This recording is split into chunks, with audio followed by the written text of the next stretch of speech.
दोस्तों, धरती का जैविक इतिहास बहुत पुराना रहा है। एग्जैक्टली बताएं तो करीब 3.4 बिलियन साल पुराना।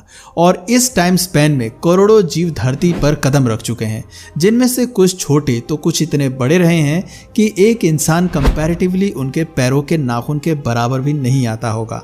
आज की इस वीडियो में हम आपको धरती पर रह चुके अब तक के सबसे विशालकाय जीवों के बारे में बताने जा रहे हैं। और वीडियो शुरू करने से पहले ही हम ये बात क्लियर कर देना चाहते हैं कि इस लिस्ट में जो जीव आज भी एग्जिस्ट करते हैं और जो विलुप्त हो चुके हैं वो सारे के सारे इंक्लूडेड हैं, इसलिए कुछ के एस्टिमेटेड फिगर्स कैलकुलेट किए गए हैं। अब इसी बात पर बिना वक्त ज़ाया करे चलिए शुरू करते हैं आज के इस एपिसोड को और बढ़ते हैं अपनी लिस्ट की तरफ। Number 10, blue whale. इस जीव के बारे में आखिर कौन नहीं जानता। पानी में करीब 330 से 1540 फीट की गहराई में रहने वाली ब्लू व्हेल वर्तमान समय की सबसे बड़ी सर्वाइविंग ऑर्गेनिज्म है, जिसकी औसत लंबाई 87 फीट कैलकुलेट की जाती है। हाँ, यहाँ पर कुछ लोग ये ज़रूर कहेंगे कि ब्लू व्हेल तो 100 फीट तक की भी पाई जाती है, लेकिन हमें ये समझने की कोशिश करनी चाहिए कि हम लोग यहाँ एक पूरी स्पीशीज़ की बात कर रहे हैं, जिसके लिए हमें एक कॉमन एवरेज फिगर को कंसिडर करना चाहिए। उदाहरण के लिए, अब वैसे तो भारत में भी 7 फुट 4 इंच के द ग्रेट खली पैदा हुए हैं, लेकिन फिर भी औसत लंबाई लोगों की 5 फुट 8 इंच के बराबर ही तो मानी जाती है। बस इसीलिए हम लोग इस लिस्ट में एवरेज फिगर्स को लेकर आगे बढ़ रहे हैं। Number 10, Diplodocus. डिप्लोडोकस की खोज साल 1877 में S.W. विल्सन ने की थी और इसका स्ट्रक्चर देखकर आप अंदाज़ा लगा सकते हैं कि आखिर इसे सबसे विशालकाय जीवों की लिस्ट में क्यों इंक्लूड किया गया है। बेसिकली इनके स्कल से कनेक्टेड इनकी स्पाइन एक सीधी रेखा में इनकी पूंछ तक जाती थी, जिस वजह से इन्हें सबसे लंबी स्पाइन वाले ऑर्गेनिज्म में से एक के रूप में इसे देखा जाता है। हालांकि इनकी अच्छी खासी लंबाई की वजह से ये शिकारियों से तो काफ़ी हद तक बच जाते थे, लेकिन आज से 66 मिलियन साल पहले जब माउंट एवरेस्ट के साइज का एक उल्कापिंड धरती से टकराया तो उसके टकराव से अपने आप को ये बचा नहीं पाए, जिस कारण उस इम्पैक्ट के साथ ही इन डायनासोर्स का भी नामो निशान मिट गया। आज जब इनके अवशेष दुनिया के अलग अलग कोनों में मिलते हैं तो कई बार इनका स्ट्रक्चर फिजिकली और कंप्यूटर पर भी रीडिज़ाइन किया जा चुका है, जिसके बाद आज वैज्ञानिक ऐसा मानते हैं कि उस दौर में इनकी लंबाई करीब 92 फीट के बराबर हुआ करती थी, जो उन्हें हमारी लिस्ट में 9वां पायदान देते हैं। नंबर 8, एंटार्क्टोसॉरस। नाम से ऐसा लग रहा होगा जैसे ये डायनासोर अंटार्कटिका में रहते होंगे, लेकिन यहाँ पर इनके नाम का मतलब कुछ और ही है। दरअसल साल 1929 में जब जर्मन पैलेंटोलॉजिस्ट फ्राइडरिच वॉन हुइन इस स्पीशीज को नाम दे रहे थे तो उन्होंने ग्रीक लैंग्वेज से एंटी, जिसका मतलब उल्टा होता है, और आर्कटोस यानी नॉर्थ को कंबाइन करके इस स्पीशीज का नाम एंटार्क्टोसॉरस रखा, जिसका मतलब होता है नॉर्थ के अपोजिट में रहने वाला डायनासोर, यानी साउथ में रहने वाले डायनासोर। और चूंकि इन डायनासोर को साउथ अमेरिका के अर्जेंटीना जैसे हिस्सों में पाया जाता रहा है, इसलिए इसका नाम जस्टिफाई किया गया। हालांकि साइज में 98 फीट लंबे होने के बावजूद ये जानवर पूरी तरह से शाकाहारी हुआ करते थे, जिसका मतलब अगर ये आपके सामने आ भी गए तो भी आपको किसी भी तरह की तकलीफ नहीं होने वाली। नंबर 7, प्यूटासॉरस।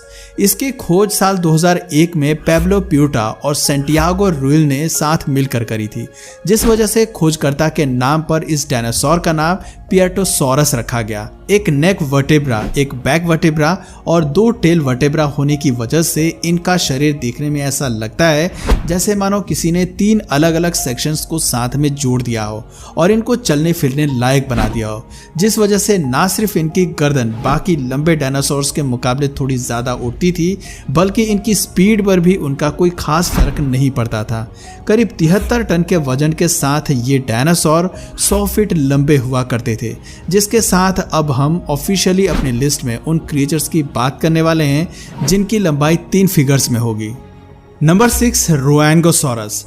एक 5 फीट 10 इंच का इंसान इस विशालकाय डायनासोर के सामने कितना छोटा लगता है, जरा एक बार गौर करिए और आपको फोमो ना हो जाए तो नाम बदल देना।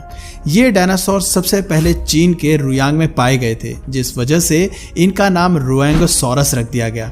लेकिन अफसोस कि आज तक इस डायनासोर का पूरा शरीर कभी मिल ही नहीं पाया, जिस वजह से इसके जितने नर कंकाल मिले हैं उसी के आधार पर स्ट्रक्चर मॉडलिंग करके वैज्ञानिक इसके बारे में जानकारियां जुटाने की कोशिश करते हैं। हालांकि अभी तक जितना डेटा कलेक्ट हुआ है उसके हिसाब से इनकी लंबाई करीब 105 फीट प्रिडिक्ट की जाती है, पर अगर आगे आपको ये आंकड़ा कहीं पर बढ़ा हुआ सुनाई दे तो चौंकिएगा मत, क्योंकि आर्कियोलॉजिकल रिसर्चेस हर दिन होती रहती हैं। नंबर 5, सौरोपोसाइडन। जब साल 1993 में इसका पहला फॉसिल ओक्लाहोमा में खोजा गया था तो वैज्ञानिक इतने हैरान हो गए थे कि इन्होंने सोचा जब इतना बड़ा डायनासोर धरती पर कदम रखता होगा तो पूरी की पूरी धरती हिलने लगती होगी, और इसी वजह से उन्होंने इस जायंट का नाम सौरोपोसाइडन रखा। बाकी इतना तो हम सभी जानते ही हैं कि ग्रीक माइथोलॉजी में पोसाइडन भूकंप और पानी के देवता थे, जिनके चलने से कहानियों के अनुसार धरती भी कांपने लगती थी। एक और खास बात यह है कि इस डायनासोर की एवरेज हाइट 111 फीट एस्टिमेट की जाती है, जिसे आप शगुन का नंबर भी मान सकते हैं। और चूंकि ये शाकाहारी भी हुआ करते थे इसलिए इन्हें आप खतरनाक भी नहीं मान सकते। नंबर 4, अर्जेंटिनोसॉरस।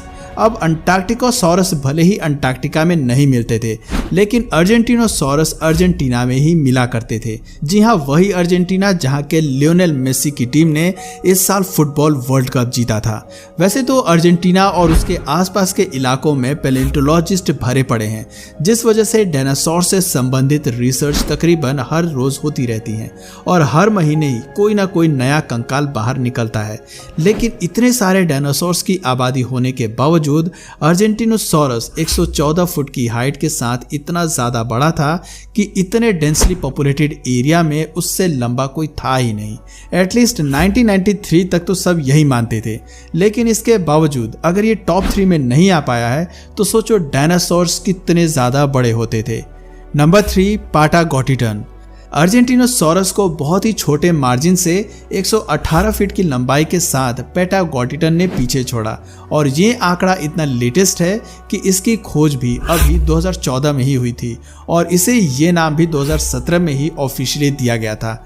हालांकि दोनों ही डायनासोर्स में इतना कम फासला इसलिए है क्योंकि पैटागोटिटन अर्जेंटिनोसॉरस की ही सिस्टर स्पीशीज कही जाती है, लेकिन पैटागोटिटन के अवशेषों में कुछ ऐसे कैरेक्टरिस्टिक्स देखने को मिलते हैं जो किसी भी दूसरे डायनासोर में डिटेक्ट नहीं करे जाते, जिस वजह से ये न सिर्फ अपनी स्पीशीज का इकलौता डायनासोर बन जाता है बल्कि एक्सक्लूसिविटी के कारण इसका एग्जिस्टेंस भी कहीं ना कहीं एक मिस्ट्री है।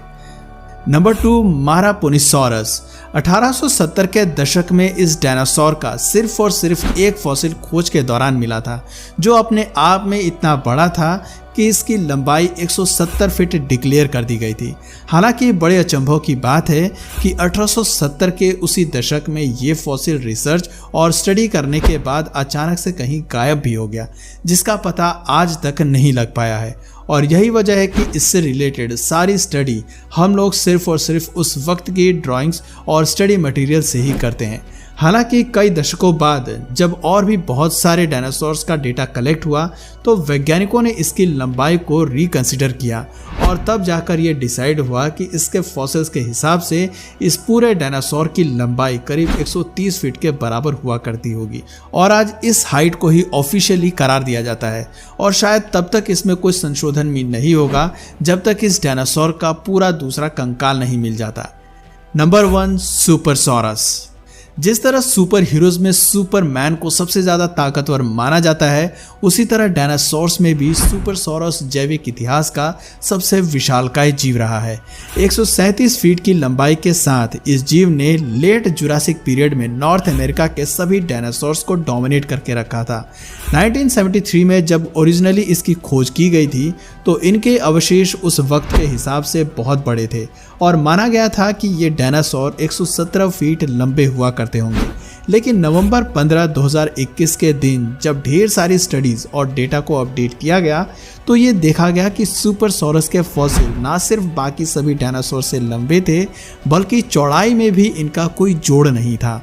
और इसीलिए जब दोबारा से पैलेंटोलॉजिस्ट ने इसके रिकॉर्ड्स को खंगाला तो मॉडर्न साइंस की मदद से काफ़ी सारी नई चीज़ें सामने आई, जिसके बाद फाइनली ये निष्कर्ष निकाला गया कि इन डायनासोर्स की एवरेज लंबाई 137 फीट हुआ करती थी, जिसके बाद बढ़ते बढ़ते ये 155 फीट लंबे भी बन सकते थे। और बस इसी कंफर्मेशन के साथ रिकॉर्ड बुक में इन्हें धरती पर चलने वाले लार्जेस्ट क्रिएचर का टैग दे दिया गया। तो देखा दोस्तों, किस तरह से पहले के ज़माने में जीव इतने लंबे और बड़े हुआ करते थे कि उनके सामने हमारी करंट लार्जेस्ट क्रिएचर भी किसी बच्ची की तरह ही लगती है। वैसे अगला वीडियो आप किस टॉपिक पर देखना चाहेंगे हमें नीचे कमेंट सेक्शन में ज़रूर बताएं। और अगर इस वीडियो से आपको कुछ नया जानने या सीखने को मिला या फिर इंटरेस्टिंग लगा तो प्लीज़ इस वीडियो को एक लाइक करके अपने फ्रेंड्स और फैमिली में से ज़रूर शेयर करें। और यदि आप इस चैनल पर नए हैं तो प्लीज़ इस चैनल को सब्सक्राइब करके बेल नोटिफिकेशन आइकन को ऑन कर लीजिए ताकि हमारे आने वाले वीडियोस आप मिस ना करें। मिलते हैं फिर किसी वीडियो में नए टॉपिक के साथ, तब तक के लिए नमस्कार।